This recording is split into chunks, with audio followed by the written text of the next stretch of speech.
ইফতারিতে কখনোই চারটি খাবার খাবেন না, যা রাসূল সাল্লাল্লাহু আলাইহি ওয়াসাল্লাম মারাত্মকভাবে অপছন্দ করতেন। আর উম্মত হিসাবে রাসূল সাল্লাল্লাহু আলাইহি ওয়াসাল্লাম যেটা অপছন্দ করতেন সেটা আমাদেরকেও বর্জন করতে হবে। রাসূল সাল্লাল্লাহু আলাইহি ওয়াসাল্লাম যেটা পছন্দ করতেন সেটা আমাদেরকে আঁকড়িয়ে ধরতে হবে। এই চারটি খাবার কি দেখেন, আমরা কিন্তু অনেকেই এই খাবারের পছন্দের তালিকায় চারটি খাবার রয়েছে। প্রথম দুটি খাবার হলো রাসূল সাল্লাল্লাহু আলাইহি ওয়াসাল্লাম বলেন কাঁচা পেঁয়াজ এবং কাঁচা রসুন, যা আমাদের অনেকের পছন্দের তালিকায় আছে এবং ইফতারির সময় আমরা পেঁয়াজের সাথে ছোলার সাথে খুব মজা করে এটা খাই।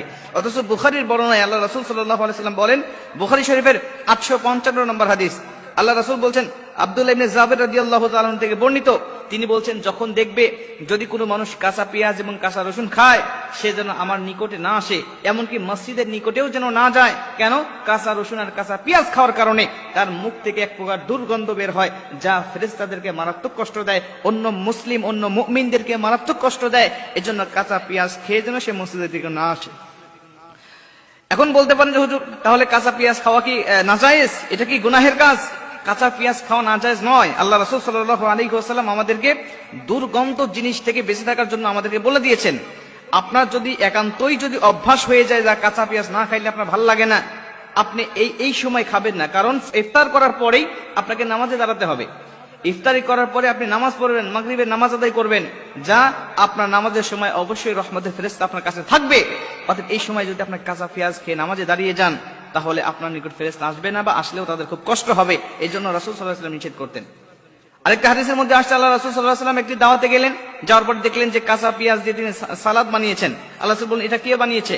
ভিতর থেকে উত্তর আসলো, যেটা এটা ঘরের এক মহিলা বানিয়েছেন। তিনি বলছেন যে না, এটা আমি খেতে পারবো না, এটা নিয়ে যাও। কেন? এটা খেতে পারবো না এই জন্য যে আমার সাথে ফেরেশতা থাকে, আর এটা খেলে আমার ফেরেশতাদেরকে খুব কষ্ট দেয়, অতএব এটা আমি খেতে পারবো না। নাসাই শরীফের বর্ণনায় আসছে, আল্লাহ রাসূল সাল্লাল্লাহু আলাইহি ওয়াসাল্লাম বলছেন, তোমরা পেঁয়াজ খাবে কিন্তু রান্না করে খাবে, যাতে এই দুর্গন্ধটা দূর হয়ে যায়। এর জন্য প্রথম দুটি তালিকায় আমাদের রয়েছে কাঁচা পেঁয়াজ এবং কাঁচা রসুন। এটা আমি একসাথে বললাম এর জন্য, কারণ একই হাদিসের মধ্যে এই কাঁচা পেঁয়াজ আর কাঁচা রসুনের কথা আল্লাহ রাসূল সাল্লাল্লাহু আলাইহি ওয়াসাল্লাম বলে দিয়েছেন। 3 নম্বরে আল্লাহ রাসূল সাল্লাল্লাহু আলাইহি ওয়াসাল্লাম বলেছেন যে অতিরিক্ত গরম খাবার তোমরা খাবে না। ইফতারির সময় দেখা যাচ্ছে যে তাড়াহুড়া করে রান্না করা হয়, আর আমরা খুবই ক্ষুধার্ত থাকার কারণে, খুবই ক্লান্ত থাকার কারণে আমরা তাড়াহুড়া করে গরম খাবারটা খেয়ে ফেলি। আল্লাহ রাসূল সাল্লাল্লাহু আলাইহি ওয়াসাল্লাম তিরমিজি শরীফে বর্ণনায় আসছে যে রাসূল সাল্লাল্লাহু আলাইহি ওয়াসাল্লাম বলছেন, যদি কেউ গরম খাবার খায়, এই খাবারের মধ্য থেকে সে কোনো বরকত পাবে না। আল্লাহ রাসূল বলছেন, গরম খাবারের মধ্যে কোনো বরকত রাখেন নাই আল্লাহ। এবং তিরমিজি শরীফের বর্ণনায় আসছে, আরেকটা বর্ণনায় আসছে রাসূল সাল্লাল্লাহু আলাইহি ওয়াসাল্লাম বলেন যে ধোঁয়াযুক্ত কোন খাবার আমি আল্লাহ রাসূল খাই নাই, আমি এটা অপছন্দ করতাম। আল্লাহ রাসূল কোন খাবারকে নাজায়েজ বলতেন না, খারাপ বলতেন না, কিন্তু অপছন্দ করতেন, এই শব্দটা তিনি ব্যবহার করতেন। এজন্য কোন অতিরিক্ত গরম খাবার এটা খাওয়া যাবে না। এটা বর্তমান চিকিৎসকও বলছে যে এটা খাইলে মানুষের শরীরে